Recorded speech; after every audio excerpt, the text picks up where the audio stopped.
Prosseguindo no estudo da história da igreja, estamos no item 11 do material didático, o primeiro mártir. Bom, lembrando que nós estudamos um pouquinho na última aula, falei sobre até as escrituras que os cristãos usavam, que é o nosso Antigo Testamento, ok? E falei da sede da palavra de Deus que eles estavam, principalmente por quê? Porque o sumo sacerdote e os sacerdotes em geral era um cargo político, principalmente o cargo de sumo sacerdote. Porque, claro, se apresentavam vários descendentes de Arão, e dentre esses descendentes de Arão, Herodes ou o imperador romano escolhia algum. E claro que essa escolha, sempre a escolha para o mundo político, né? É sempre aquela pessoa que agrada. Então pense em alguém para agradar Herodes. Tinha que ser um sumo sacerdote, infelizmente, corrupto. E isso era... nós observamos no Novo Testamento um sumo sacerdote que mente, que trabalha contra o Messias de Deus. Por que eles estavam com todo esse problema? Porque eles tinham medo, né? Tinham medo de uma revolta contra Roma e que Roma fizesse uma grande destruição. Porque nesse período Jerusalém está vivendo, assim, financeiramente falando, ele está vivendo um período muito bom. Herodes, que tentou matar Jesus quando nasceu, né? Aquele homem, ele era louco, era mau por um lado, mas a história o chama de Herodes o Grande, porque aquele homem ele fez grandes edificações. Ele, como era um político bem interesseiro, o que ele fez? Ele fez amizade com o filho do imperador. Ele fez amizade com o imperador. Então o imperador deu regalias especiais a ele, tanto colocando ele como rei. Não era todas as pessoas, todos os locais dominados pelo Império Romano que podia ter um rei. E nesse período Herodes fez grandes construções. Se você procurar na internet, você vai encontrar. Ele construiu grandes palácios. Talvez vocês tenham ouvido falar daquela fortaleza de Massada, onde os judeus resistiram aos romanos por um longo tempo, que era no alto de uma montanha. Quem construiu aquilo ali foi Herodes. Bom, principalmente, Israel enriqueceu muito. Estava vivendo um período de domínio dos romanos, tinha que pagar muito imposto, mas também a cidade financeiramente estava bem. Os sacerdotes políticos não queriam perder isso, eles queriam manter a situação do jeito que estava, ou seja, esqueceram totalmente da profecia.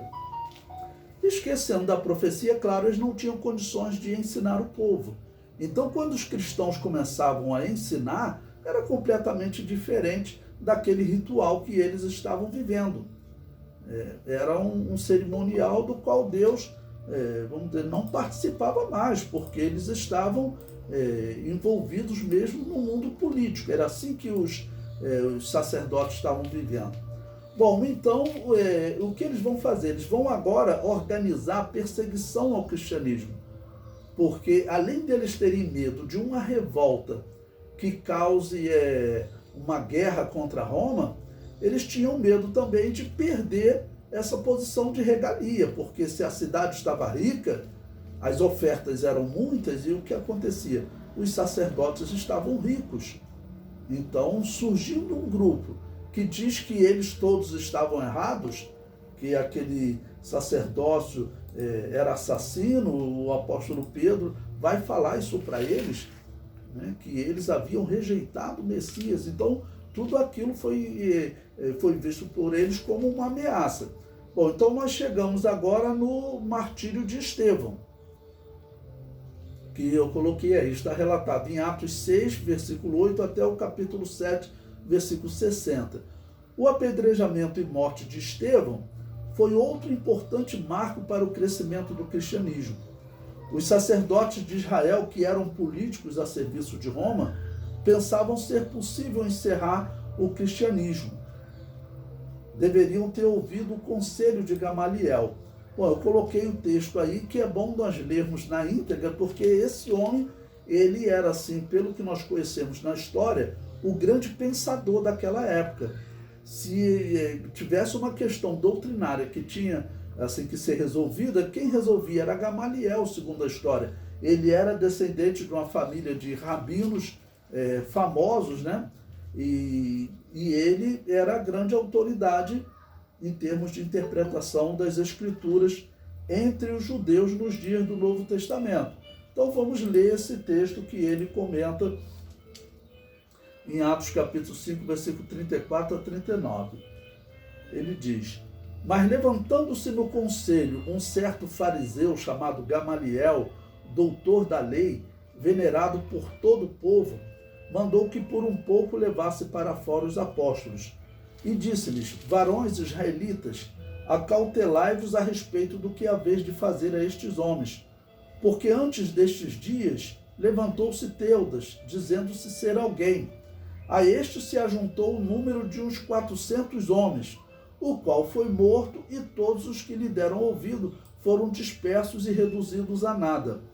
Depois deste, levantou-se Judas, o Galileu, nos dias do alistamento, e levou muito povo após si, mas também este pereceu, e todos os que lhe deram ouvidos foram dispersos. E agora digo-vos, dai de mão a estes homens e deixai-os, porque se este conselho ou esta obra é de homens, se desfará. Mas se é de Deus, não podereis desfazê-la, para que não aconteça serdes também achados combatendo contra Deus. Ou seja, a interpretação dele é espetacular em relação ao respeito que os israelitas devem ter com as outras religiões, né? E principalmente que eles acreditassem o seguinte: se isso não vem de Deus, isso acaba. É uma argumentação lógica. Eu falo que Gamaliel, infelizmente, falhou feio, porque aqui nós estamos falando provavelmente no primeiro ano da morte de Jesus. Todo esse período aqui ainda está se tratando de um período próximo da morte de Jesus. E conforme nós vamos falando da história da igreja, nós vamos falando uma cronologia para vocês terem uma dimensão do tempo que vai se passando, até para nós irmos assim calculando mais ou menos o crescimento da igreja. Pois bem, então ele teve essa atitude bonita, mas ele certamente errou quanto à manifestação do Messias, porque era para ele ter calculado. Haviam cálculos estabelecidos no Antigo Testamento que davam a morte do Messias no ano 29. As 70 semanas de Daniel, elas mandavam contar 483 anos, ou seja, 69 anos. Isso bate no ano 29 da era cristã, próximo do ano 29, quando Jesus teria morrido. Então, o que aconteceu? Gamaliel, ele errou, ele deveria ter instruído os israelitas dizendo: olha, está na hora do Messias chegar, e pela profecia de Daniel, o Messias será morto. Mas isso não era falado. Então, provavelmente Gamaliel, mesmo sendo um homem muito instruído, a Bíblia descreve os fariseus no Novo Testamento como pessoas que também estavam desviados. O movimento dos fariseus significa separados. Era um movimento bom, o propósito era bom. Alguns dizem que começou com Esdras, era estudar a palavra de Deus e defender a palavra de Deus. Mas se você estiver defendendo a palavra de Deus e ao mesmo tempo estiver ligado a uma política, como estavam os fariseus e os sacerdotes, porque, como eu disse, como a cidade estava rica, grandes edificações, a cidade era próspera, todos os líderes religiosos também eram prósperos. E os fariseus também, por isso, aparecem, né, corrompidos juntamente com essa turma dos sacerdotes. Bom, então a morte de Estevão, ela vai servir, como nós vamos ver em toda a história da igreja, ela vai servir como uma semente de muitos novos cristãos. Cerca de 200 anos depois de Estevão, 170 anos, ali no ano 200 da era cristã, aqui nós estamos no ano 29, 30, no ano 200, um homem chamado Tertuliano, ele vai fazer comentários sobre como a história mostra que os mártires, eles geravam novos cristãos. E exatamente nessa época também isso era tão evidente que terá um imperador chamado Décio, que ele vai dizer o seguinte: eu não quero mártires entre os cristãos. Só prende eles e tortura eles o resto da vida. Mas não mata eles não, porque, segundo a história, mártires iria gerar um crescimento ainda maior. Inclusive, esse Tertuliano, ele se converte, esse que falou, né, dos mártires como gerando novos cristãos, ele se converteu a Jesus exatamente por ver um grupo de cristãos ser martirizado. Nós veremos a história dele bem à frente, é bem interessante, porque ele participava de uma igreja corrupta e acaba vendo cristãos que não aceitavam aquela corrupção doutrinária que eu estou falando, né? Não aceitavam aquela corrupção doutrinária, e eles estavam sendo mortos pelo Império Romano. E então Tertuliano ele já deixa essa igreja de Roma, que já era corrupta, que aceitava sacrificar para não morrer. Então Tertuliano abandona essa igreja e vai servir a uma igreja diferente, de cristãos verdadeiros. Isso também vai ser uma tônica que nós veremos após a perseguição, mas é no final do primeiro século, ali no ano 95.